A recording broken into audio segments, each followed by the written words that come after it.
What's good, yeah? It's your boy Yada. It's your boy Sam.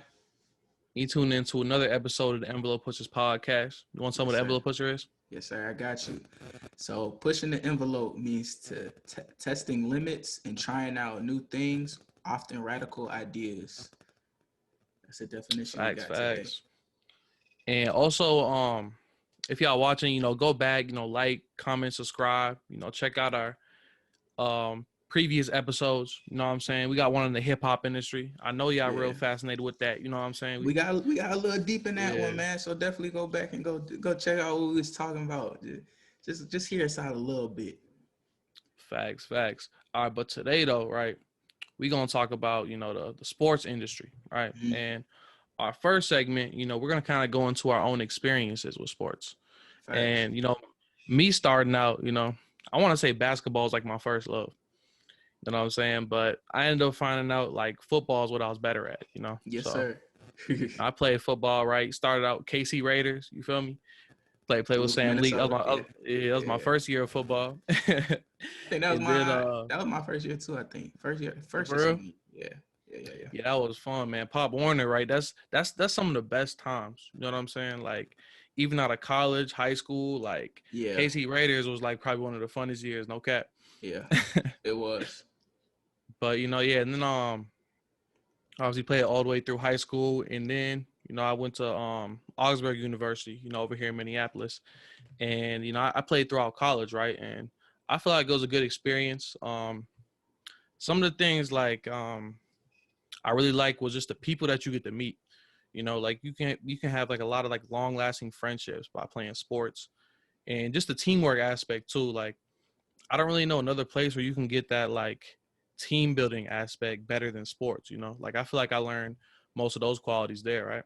Mm-hmm. What was your experiences?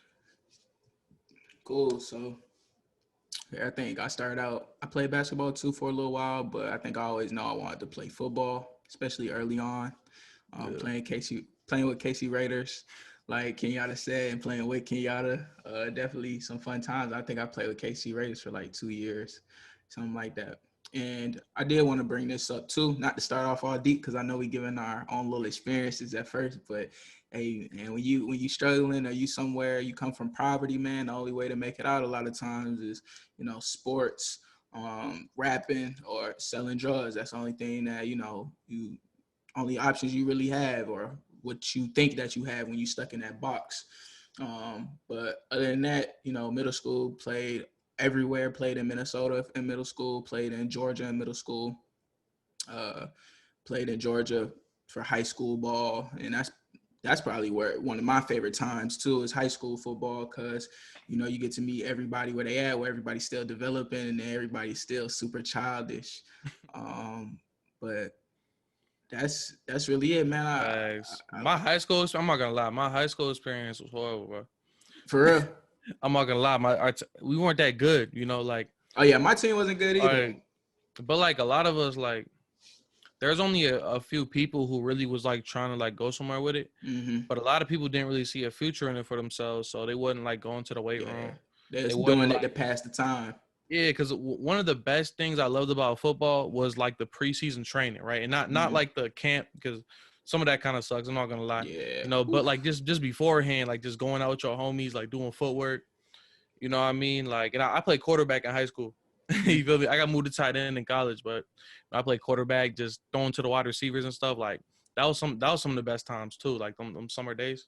Yeah, definitely. Them days was hot too, but especially in Georgia. Oh my goodness, boy. I don't know how y'all did it over there. Oh no, with the helmets on, we running hills, we doing bear crawls over the summer, man. Bear crawls are the worst, bro. But I remember one summer, we was doing little summer workouts and stuff, and we was at our little track that we got next to our school. And I don't know how it was in Minnesota, but like we had a stadium, but it was everybody like in the county stadium. So it could be, but the stadium was right next to our school. So we would go there and work out. We'll run around the track, up the stadium, back down, and keep running around the track. The bleachers? Up the stadium stairs. Up the little stadium stairs. Ooh-wee. And I wore Puma Classics. This was probably going into my senior year. I wore Puma. Yes. Like the suedes, like the B-boys used to wear? Yes, to run, bruh. I promise you, I lost two toenails. bro. It was so horrible. That was probably one of the worst summers, Yeah, but I was bro. trying to put in work, man. So I definitely Mm-hmm. understand that one. Oh yeah. Heard you. Hey, one of the things I did too, right? This kind of leads into our next segment. So when I was playing in college football, right? I'm sure y'all remember the legacy Kaepernick kind of laid down with Hmm. protesting in sports. That So was a big talking point for a lot of right. folks. So Ooh-wee. that's one of the things like we did in college, right? You know, our coach was cool about it. And we took a knee during the national anthem, right?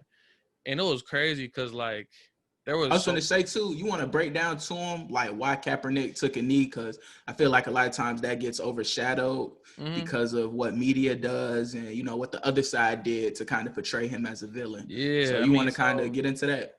yeah, he basically said, you know, this country, right, is founded on just I don't know, just terror, you know what I'm Yeah. saying? Like just rape, robbing, and pillage people, you know. And he didn't really believe that that's not what he wanted to stand for, right? Like he didn't Hmm. want to stand up and pledge allegiance to an anthem that don't represent Especially um with police brutality. That's the main thing that he was trying to protest and get his point across. So. yeah, facts, and just the tyranny stuff, the oppression stuff, you know what I'm Hmm. saying? So he said, yo, I don't really think that this represents our country, and I don't want to stand for a country that don't stand for me. Hmm. You know, so he took a knee during the national anthem, right? And think about it, all he did was take a knee. Yeah. You know what I'm saying? That's all he did. He didn't disrespect no military. He just took a knee, and it was a huge problem. Yeah. A You feel me? huge problem. And even when we was taking a knee, we went over to St. Thomas, and I don't know, St. Thomas is like a really privileged like college that's Hmm. by us. You know, like we weren't really known as like the privileged school, right? We probably had most of black players on that went to our school. Yeah. Feel me? So we, you know, but we went over to St. Thomas, and it was like trying to argue with us, like taking a knee. Like one of my homies got into an argument with with one of the people. I think like right at the end of the national anthem, right? You know, damn near when it was going on from like the fans of like the other students, and Hmm. yeah, and it's just crazy how just us taking a knee and not wanting to stand for something that don't stand for us is a huge problem, right? Yeah. You know what I mean? It's kind of like that whole like you know how we've been conditioned through 400 years of slavery. I think Yeah. a lot of white people have also been conditioned to think that they own us too. Yeah. You know what I'm saying? Definitely. Like you don't own black people no more. We are free. You Definitely. know what I'm That's saying? exactly how they Them days took that are one. over. That's exactly Yeah, how they man. took that one. So in your experience when you was taking a knee, like I know it was probably like a whole thing leading up to it where you had to talk to your coaches and stuff like that. Like, so how was that feeling? Because I don't think, I never, took a knee out on the field or nothing like that. So how was that feeling of you kind of taking that knee and taking that stance? I guess like so it was a couple of the older people that kind of got it together. You know what I'm saying? Because Hmm. my stance on it, like here's what I would do, right? This was me, cause like even back like my senior year of high school, I was starting to get on this consciousness stuff. Like Yeah. Lupe Fiasco has a song called "Strange Fruit." You know, he talks about like I'll never pledge allegiance to your flag and stuff like that. Hmm. So what I would do, like I'd have my helmet and I just put my hand on my shoulder pad, but I'd never want to put my hand on my chest or I just put my hands down, or I just like I don't know, I just like wouldn't pay attention, right? Yeah. Or they people would tell me, "Oh, stop moving, do this," and that was like kind of my way of like, "Nah, I'm not feeling this." Yeah. You feel me? So, but then a couple of the older kids, older players, talked to the coach about it, which is cool. Hmm. And then yeah, the coach was cool about it. He said, "Yeah, y'all should be able to express yourselves. Go ahead." And this was You know? you had a white coach. Yeah, yep, Okay, so yeah, that was dope. That was yeah, dope. it was cool. It was like, yeah, I should be able to express yourselves. I don't see no problem. That was dope. You Cause know? we even we seen that protest from Kaepernick. That was like 2016. Yeah, 2016, 2017. And you see how the media reacted. He ended up being blackballed, of course. Mm-hmm. He was able to at least do some, start a foundation and stuff like that. But ultimately, going back and playing the sport that he grew up to love, he wasn't able to go back to. And I remember even one instance, LeBron James and a couple of basketball players, they were trying to, support and protest against the police brutality and the racism going on within this country. Um, and they were told Yeah. to shut up and dribble, just be players. Right. And it's funny because I oftentimes when I'm on social media and stuff like that, the other side likes to use some of our entertainers and our athletes to kind of, use them as attacks on our community, on the Black community, from things they might say or things they might not say or do. And so I remember this was a big talking point, especially with sports, is, you know, y'all make millions of dollars, like you're not even affected by racism or systemic racism that's going on. So y'all should, you know, shut up. And I always thought that was a dumb argument, because, you know, just because they might not feel it directly, you know, doesn't mean they don't feel it indirectly, or their family still isn't feeling it. So Yeah, or not to say they ain't, because a lot of them didn't grow up with all this money, of course. yeah, Come out exactly. the womb with professional NBA contracts. Yeah, or You know NFL what I'm saying? contracts. Yeah, Exactly. you know, like that was their upbringing too. You know what I'm saying? So a lot of them understand it, you know, and a lot of them get money and try to act like they forgot. So you feel me? But yeah, a lot of them understand this stuff, right? It's the stuff they went through. You feel me? Yeah. So And it's kind of to take that away from them, like I said, it kind of goes back to the whole slave master and Yeah. slave relationship. You know, And I like that you brought that up. Yeah, I like that you brought that up, because I was about to say it's always been that, you know,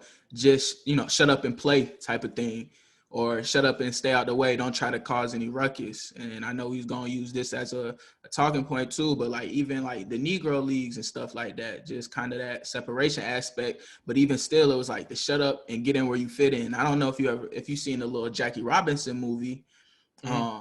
But Jackie Robinson, he played baseball. If you guys do not know, Negro player in the baseball league and professional MLB league. And basically he received a lot of criticism and a lot of hate. And, you know, and a lot of those times, you know, we kind of got to suck it up, you know, and just keep playing and do what we love to do. So I think it's always kind of that issue, because we don't see these with other issues. You know, athletes always donate to, you know, random causes and random foundations and stuff like that. But once it comes to their people and trying to protect their people, it's always shut up and play, or you shouldn't be doing this. And then ultimately they get blackballed or something.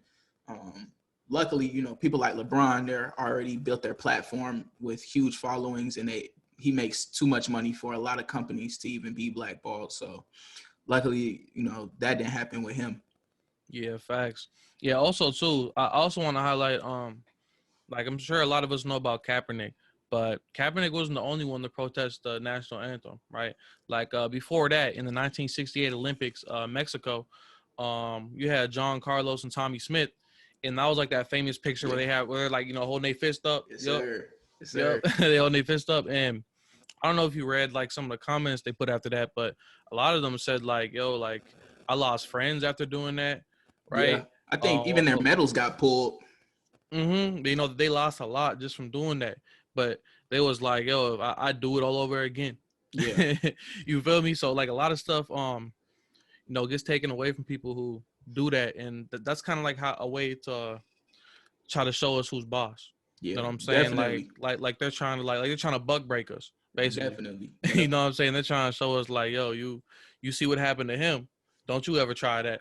Because after the little Colin Kaepernick stuff, but even after, let's go even back then, even, you know, Carlos and Tommy Smith, even them, but even people like our boxer, Muhammad Ali, he was always protesting, even tapped in with the nation.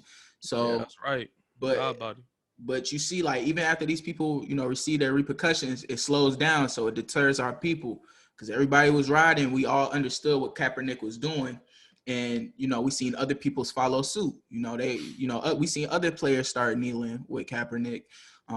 We see other players also, you know, wearing the Breonna Taylor shirts, RP Breonna Taylor. But people wearing the Breonna Taylor shirts. In the NBA, they was wearing a lot of them shirts with the names on it. Yep. Yeah. So this is just, you know, a little 5-year period, but there was a gap where people were kind of scared to do any more protesting because of what happened to Colin Kaepernick. You know, of course, he was still able to make some money, and I think he even reached a deal with the NFL, and they end up paying him some money, some hush money. They also do that too. A lot of these industries, a lot of these industries, you know, get a hush money to keep quiet, to make us keep quiet. But like Kenyatta was saying, you know, a lot of times it boils down to butt breaking and scaring us from opportunities that we're able to get. Because like I mentioned at the beginning, you know, there's only so many things and so many opportunities you can do and able to get out of a certain situation, especially where us as a people, we fall in this country due to, you know, the past and how this country was built. So understanding stuff like that, understanding that, you know, the protest is always great, but understand, you know, what risks these athletes are taking a lot of times. Yeah, big facts, you know. And also, one person I forgot to mention, if y'all don't know, Mahmoud Abdul Rayouf, right? He was a Muslim brother, right? And he was in the NBA, and he was like a really good point guard, right? And he ended up not wanting to participate in the national anthem either, because he said it goes against his religion, right? Mm-hmm. America's cruel, right? You know, America's out here killing people. America's out here oppressing people. Facts. So he got blackballed, and he was sent from team to team. And he's even like you know, Muslims, like, we make dua like this, right? Mm-hmm. And he ended up doing this during the national anthem, making dua, and it was a problem too. Mm-hmm. You know what I'm saying? So that is that's another person. Yeah. And I want to build on this point you brought up. So even with like the Kaepernick, so he reached a deal with Nike. Yeah. And I kind of want to build on that, because Yeah. a lot of people saw that as a victory. What do you think about that? You think that was a victory?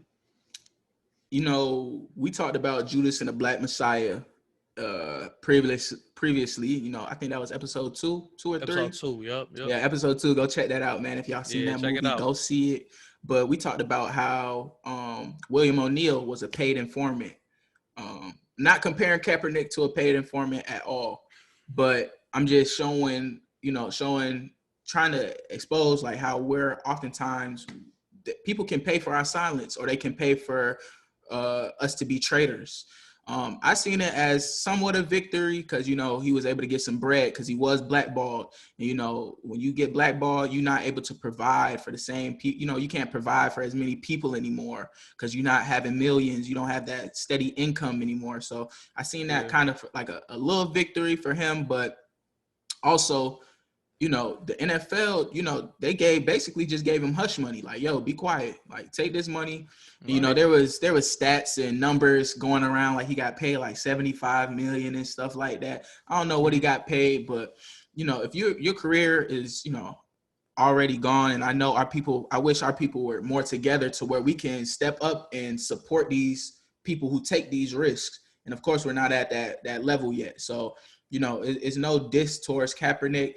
But, him getting paid to basically be quiet now about the situation, I felt it's kind of like, dang, because that kind of opens up the floodgates. So it's like, okay, anybody can come up and start protesting, especially if it's a serious matter where it actually affects the NFL pockets. Because we got to think, a lot of these people, they're just trying to make money. The NFL is an entity that is trying to make as much money, as many billions as they can make.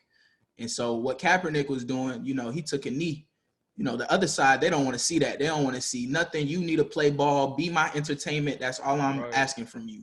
You do anything extra. You to be a patriot. Yeah, you doing anything extra, I'm out. So, of course, probably not all the dollars because, my sports management degree let me know that, a lot of their dollars come from sponsorships and commercials. It's just a little tad bit. But yeah, so it was basically just hush money.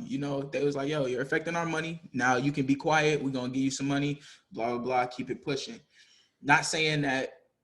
And then, too, I think Kaepernick, ultimately, he wanted to get back to the NFL. So, yeah, you definitely saw that, too. Yeah. He wanted to get back into the NFL. So I see it as a small victory, but ultimately, it probably hurt us in the long run. Because I was confused, too, because, like, I thought he was trying to do his own thing. Yeah. You know what I'm saying? Because there is talks about trying to make your own league. Yeah. And not just trying to get back in. And it's like, what? Yeah. Like, so even with the Nike thing, problem with that was, right, because a lot of people thought Nike was superheroes after that. Yeah. They thought Nike was I don't know. They thought Nike. I remember. Y'all folks went out and bought all that Nike. I remember that day. That day. It is not that like I don't buy Nike, but they try to make like it was a pro-black movement, right? Yeah, but it's not at all. At the end of the day, how much of their dollars went to the hood to go fixing? If they really care about black people, what did Nike follow up with? Yeah, you know what I'm they saying? made Kaepernick a little all-black jersey. They suited it up. Y'all folks went and bought the Kaepernick Air Forces. I remember that. Like they made it as a marketing strategy, and Nike made a lot of money just off endorsing Kaepernick. So And I we feel like talk. it was more of a business move than it was like we're gonna help you out. You feel me? And we talked about a little bit of that last week. Just them Yeah, we did. using a lot of marketing dollars to our people because we spend so much. We consume a lot of stuff. Like I said, like $1.2 trillion. Biggest consumers. Yeah, one of the biggest consumers. We got more spending power More than a land. lot of countries. So, they'll use that as, an opportunity to make money off of us. Like, yo, let's endorse Kaepernick because, when Kaepernick was doing all that stuff, Nike was nowhere to be found. I don't know if anybody remember that, but then they switched it up and then they ended up bringing Kaepernick on and trying to, sign him and get him some money, which, it's cool, get your money, but also too, what if it was a black brand, a black athletic brand that, Kaepernick was with? Would we support that brand? How would it Right. change? What if, because we do have athletic brands that, are black owned, but what if we would have took an opportunity like that to kind of boost up their sales? Because I remember they said like Nike sales like tripled that day when they signed Kaepernick. Crazy. Yeah, it was a stupid number. I couldn't believe it. I said, oh, well, we got the okie doke. Just like every year they drop Black History Month shoes.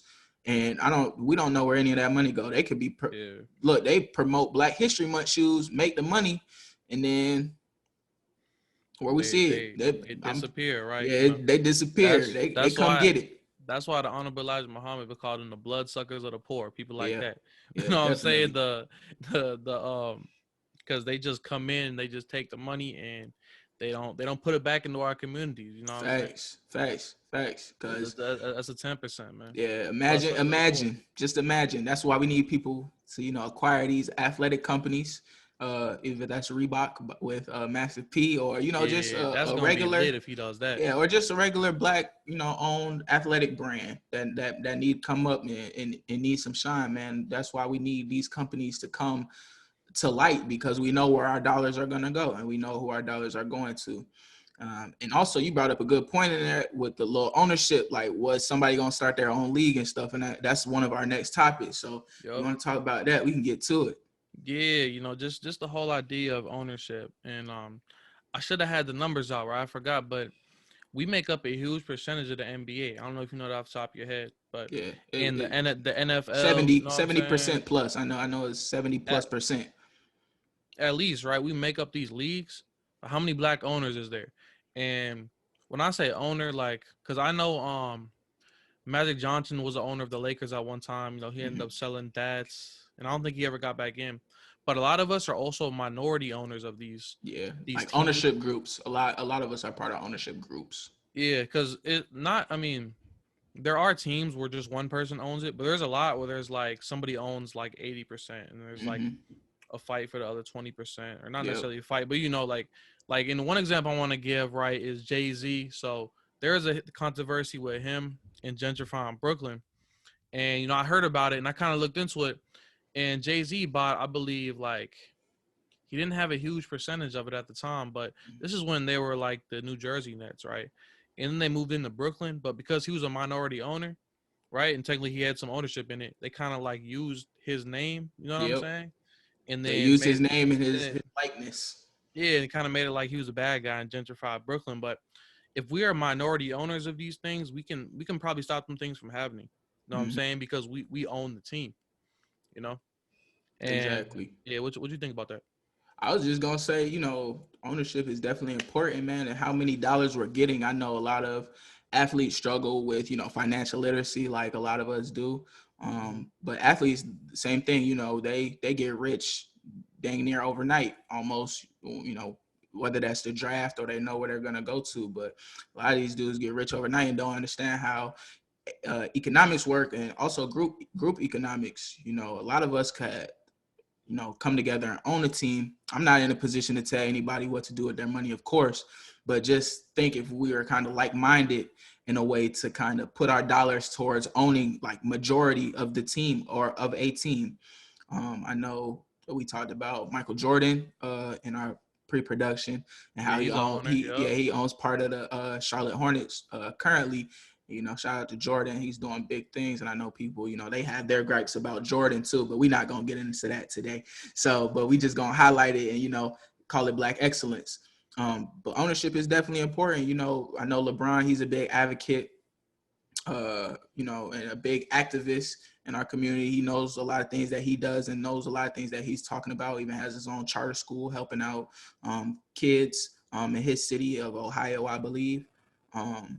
But just imagine, LeBron gets a committee together of athletes that are trying to, by at least get a share of what the NFL is making as a whole, or the NBA is making as a whole. And I know there was a whole bunch of talks of, people, coming to a little ownership group. People were talking about like Oprah, Floyd, all these. Do you remember P. Diddy was trying to own the Panthers at one point? Yeah. Remember that? Yeah, I remember that. Get in on it too. So it was like people are throwing out these big names, and it's not because they were just throwing them out. It's because these people have a lot of dollars. These people have billions. Even Jay-Z, who I forgot what the percentage was you had said, how much he owned. I think he ended up selling it. Yeah, I want to say I don't think he got back in. I think he sold it, but it was very low. It wasn't that much. Yeah, so like we participate in these industries, and yet we have no meat in the game, but we make the bulk of the money for the game for these industries. So ownership definitely needs to be key. And I'm trying to get up on my stocks, but oh yeah. I heard a couple of things. The things that you use most is what you need to invest in. So the toothpaste that you use, and the iPhone that you use, and the Nikes that you wear, these are things you need to invest in. So why don't we do that also with our bodies? We putting our bodies through whatever. I broke an ankle playing football in college, so it's like we put our body. Athletes are putting their body through hell, and it's why don't we have a share of what's happening? Why aren't we making dollars after we're out of the game? Most things we get is injuries. NBA players with hurt knees or hurt fingers, NFL players having CTE, things like that. Yeah, I was gonna bring that up. Yeah, a lot of ACL injuries. Now I know ACL injuries are kind of like they're not as serious as they used to be. Because I remember back in the day, ACL was done. Now ACLs is like ACLs no problem, in the NFL is like catching a cold, basically. You got it in college too. Like you get surgery, like you good. You back at it. Yeah, exactly. You back at it. So ownership is definitely key, and pushing it is key as well. Facts. Hey, so what do you think about this? What if? Because I know we kind of talk about the Negro Leagues, right?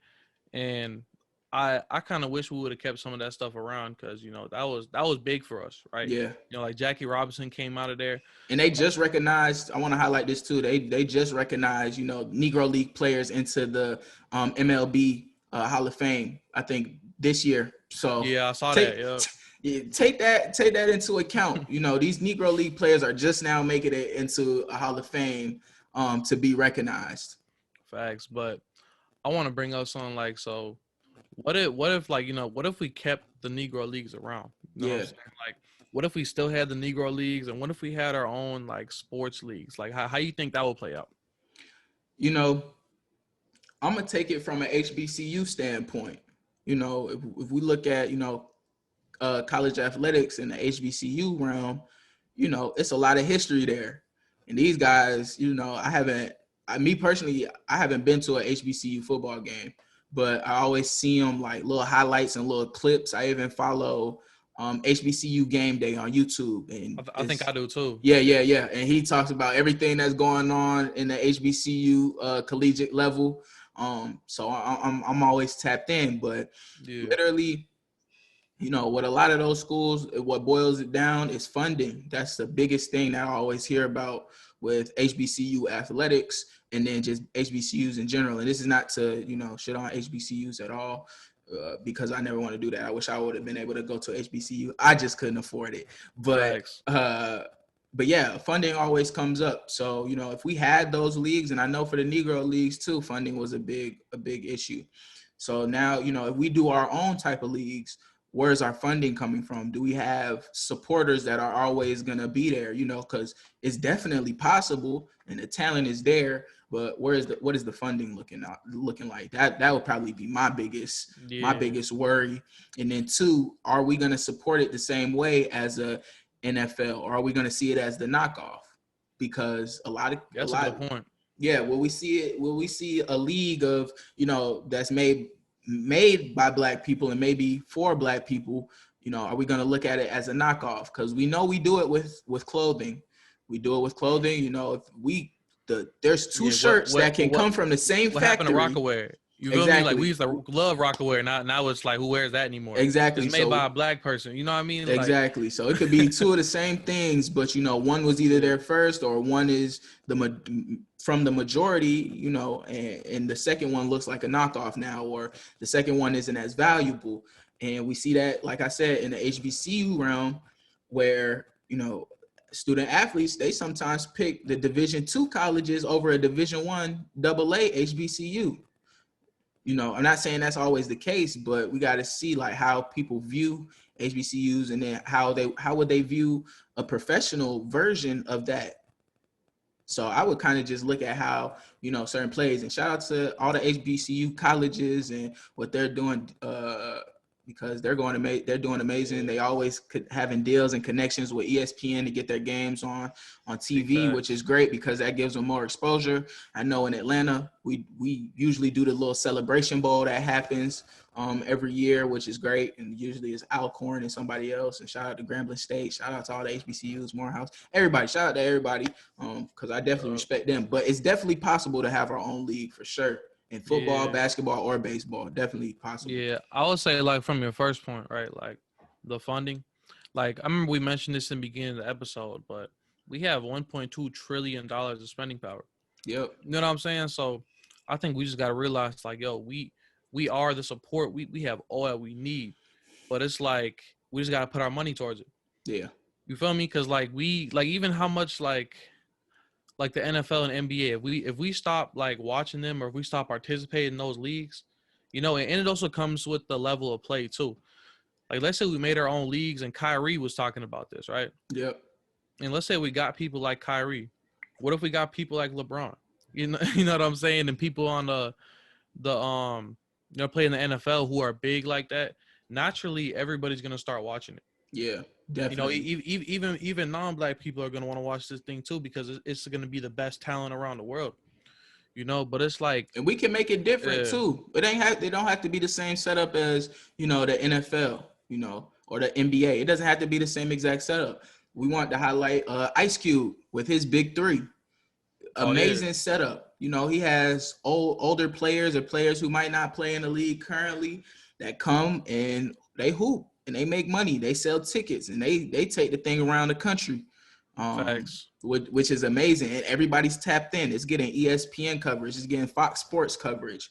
And Ice Cube built that. He started it up and built it. And I don't know how much ownership or stuff like, but I know he's the face, and he always talks about it, and he's a big advocate for it. So even if we, you know, alternate it and have more current players do things in the big three, or have something called the big four, I don't know, maybe it's a spinoff to collaborate. But also with football, you can do the same thing. You know, maybe we don't have 11 players on the field. Maybe it's less than 11 players. Maybe it's a weird version. Canadian Football League. Yeah, maybe. Yeah, I don't know. But, you know, maybe it's a different version of how football is kind of played and interpreted. But, you know, people can still get paid. And I think that's another thing, too, when we're talking about funding, is paying the players. And, you know, probably getting bigger name players. Do we spend more money? Because, of course, if we start out with, you know, a league that's a new league isn't going to have a lot of money. We've seen people like the XFL try to come back, and the AFL or something like that. I forgot what were the two. Both of them came back. Yeah, one year it was the AFL, American Football League. Yeah, and they folded, right? And I thought it was cool, you know, like if we started up a league like that, like it would probably start out a little something like that, right? Might not have all 32 teams and stuff like that at first. Might have like 10, or, you know what I'm saying? And the XFL too, they came back, and yeah, they folded too. Like they had problems with money, with funding. Yeah, that's one of the biggest going things. Bankrupt, you know. But they end up getting some of their stuff on TV, and like, I don't know. I feel like people was really starting to like it too.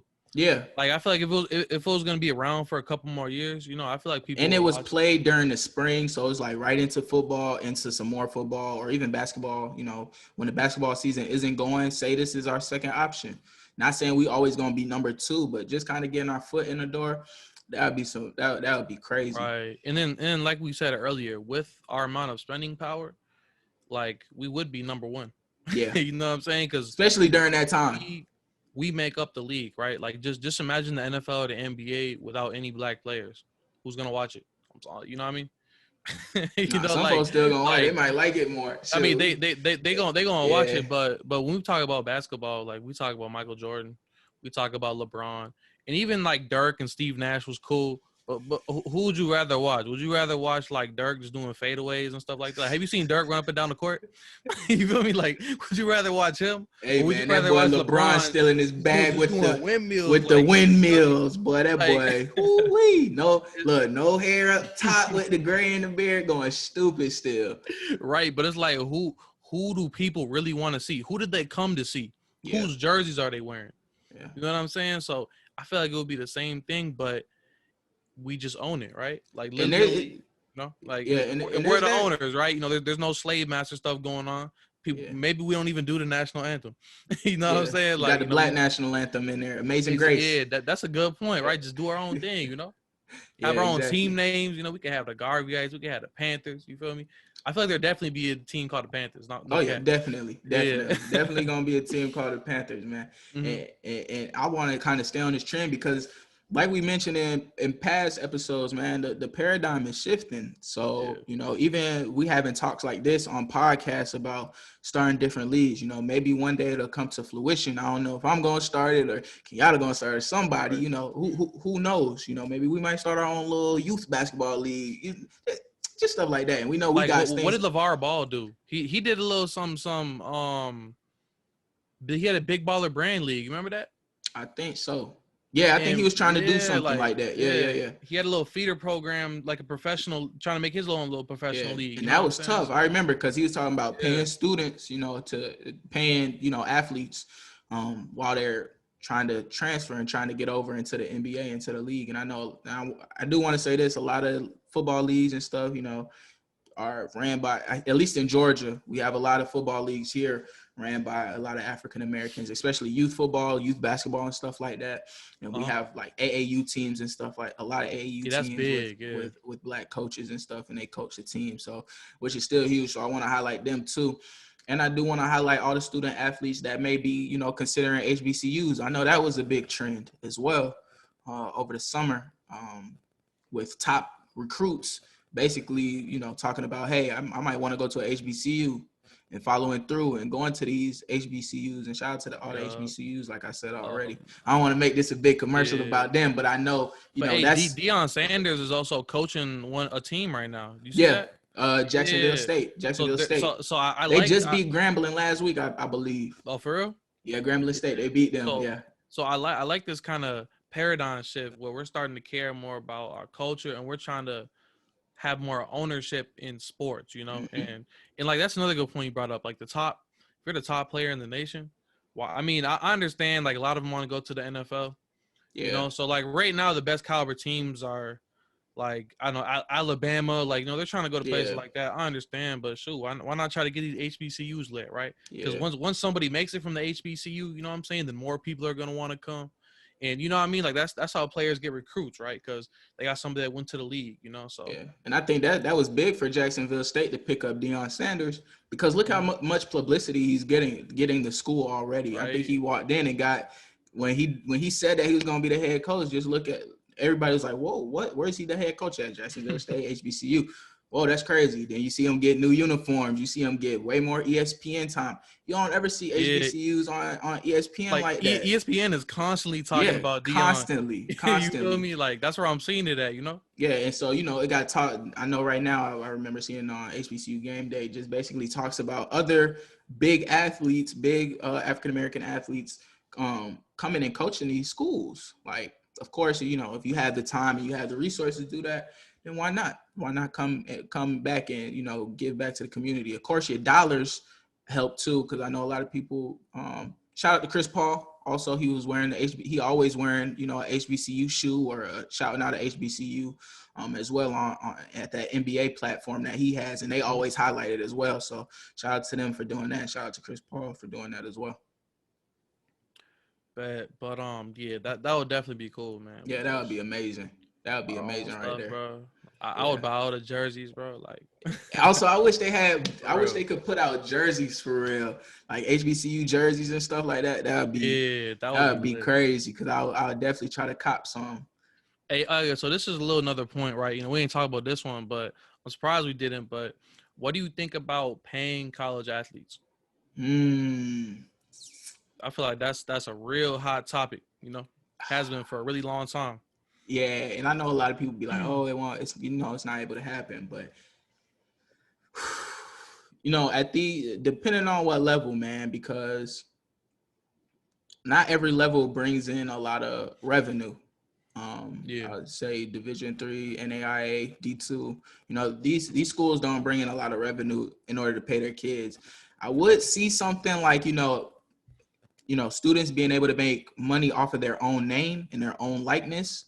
I could see that as a possibility, maybe like jersey sales, but then who's making the jerseys, and are they going to do it to make money for them now? Like, what's those percentages going to be? Are they going to try to put student athletes in a 360 deal where, okay, well, we own your name for, you get proceeds off your name, but we still own part of your name for 4 years. So even if you go to the league in your first year, we still own your name. So any jersey you make off the next, off your next jersey that you rock, we're able to make money off of it. So that would get kind of tricky, but that would get super tricky. But without all the complex stuff in, I believe these athletes, especially at the Division I level and Division II level, Division III level, any level, NAIA level, at least get some type of extra little stipend, at least some type of portion of what the university makes off of their athletics directly.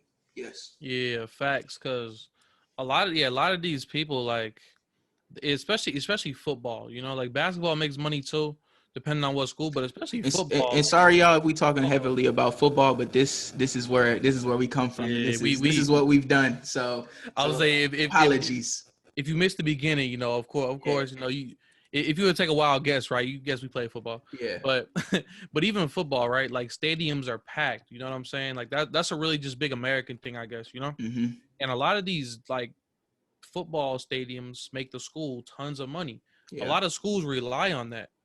You know what I'm saying? For bread for their, institutions. Yep. And it's like these people are like, they're all over TV, right? People are buying their stuff, and you know how it is being a student athlete in college. Yep. You don't get like, you don't really have the time to work a lot. Mm-hmm. So you're not making money. And what you're putting your time into, right? Sports, I guess you get a scholarship and all that. That's cool, but you're not actively making money. Yeah. And then when you get to but when you get to the Division II and down, Division II, Division III, and AIA, scholarships start getting broken up now. Now you don't have like D3 doesn't even have athletic scholarships. Yeah, D3. Yeah. In AIA, when I got recruited to Reinhardt University here in Georgia, my scholarship was only $1,000. It was $2,000 in total, but it was only $1,000. And mind you, the school was a private school. And yeah, they had expensive $30,000 for the whole year. They just gave you two. That's crazy. And they only gave me two.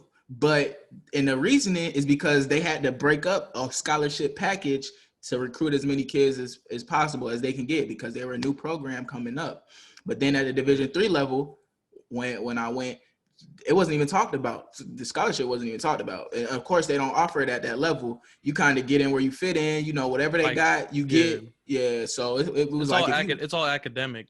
It's all academic. They'll try to give you like opportunity stuff. Like, if anything, they'll make you pay for some stuff. I think I paid for a travel suit, so to be able to travel. Our travel suit, our travel suit the stuff was discounted, but we still had to pay for the stuff. So. Right. You got to think about that. So sometimes these kids aren't even getting the money for that. Right. And even I remember people talked about this with the Fab Five, right? Like how popular they were. Mm-hmm. And they was even like, how they was wearing like the big shorts and stuff like that. Like they was kind of setting trends low key, you know what I'm saying? Like people was really looking to them and how they was like, hooping, how they was dressing and stuff. Yeah. And I I forget which player it was, but there's an issue with them like taking money. Mm-hmm. You know what I'm saying? Because when you're a college athlete, right, a lot of people don't know this, and I was surprised. But when they came in and talked to us, you can't gamble, right? Nope. Like technically, if you play Madden with your homie, and you bet and he loses, he can go snitch on you and get you like a violation to the NCAA and report you. Like, it's crazy. You know what can't I mean? take little like little gifts that your little money prizes that your school might be doing. Yeah. You can't, no, nothing. Somebody can't even hand you $10. Yeah. That's a violation. To You know what I'm even saying? eat. But And we yeah. see, we see kids we see student athletes too fall into that little gray zone that the NCAA has where they can't even eat. They don't even have nowhere to live, and they're playing at Division I colleges, making them millions of dollars. You know, kids going all the way to the end to the championship, and they still got to live in a car when they go back home. All right, and then imagine doing all that, and not everybody makes it to the league. Let's be honest. Like, you can be good in college, but sometimes it doesn't pan out. Yeah, it doesn't pan out. So you know, and of course, education is important, right? That should have been the main reason why you go to school, I guess, you know, because all that time you put in. But imagine doing all that and you don't even get an opportunity to play professionally. Yeah. Now you're in trouble because now you got to pay for school. You know what I'm saying? You got to, like, there's debt.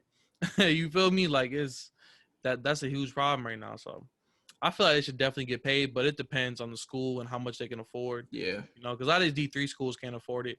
But yeah. Alabama, Ohio State, Texas, you know, like, they could definitely afford it, I feel like. Because you got to think those people are getting donations too. I read an article in one of my classes for sport management, and they were talking about how much money, I believe it was Oklahoma State or Tennessee. And there was a dude, there were billions. The dude gave damn near $1 billion to the university. And I was like, goodness, it was something crazy, but he was the owner of like an oil company or something like that. And I was like, gee, that could have at least gave the players at least 1,000 for the 4 years that they there, at least 1,000 a month. I mean, 1,000 a semester or something extra to throw on top. Right. But that's crazy. Right. And then, okay, I want to say I saw something a minute ago about HBCUs. They were trying to work that out with paying the players. Did you see that? I didn't see that, no. Oh, I wish I'd read up on it before I came on here. Hey, if you know anything about that story, right? Let us know in the comments. Yeah, let us know in the comments. But what is y'all take? Y'all think players should get paid? And then also, do you think we need to start our own league, man? For sure. Yeah, facts. You know, let us know in the comments. Anything else you want to say? Nah, man. If not, I could close it out now unless we got something else to say. Right. I'm straight. I mean, the only thing I got to say is, you know, make sure to like, comment, subscribe. Always. Yes, sir. You feel me? And keep the conversation going in the comments, right? Like, we love building on this, you know, like we're going to try to get more interactive on our social media too, but you know, try to, spit some facts to us in the comments, right? Give us your opinions, and we will interact with you, right? Like, we will, you know, talk to you in the comments and all that. You know, let us know if we missed something. If we missed something, man, we kind of go everything just to kind of give a broad view of what we got going on in here to y'all, and what kind of some stuff y'all should be thinking about too on y'all mind when y'all entertained by either films or sport. Yup, for real. Yeah, so I'm gonna close it out, man. This has been the Envelope Pushers with Sam and Yada. Yes, sir. And keep on pushing. Yup, peace.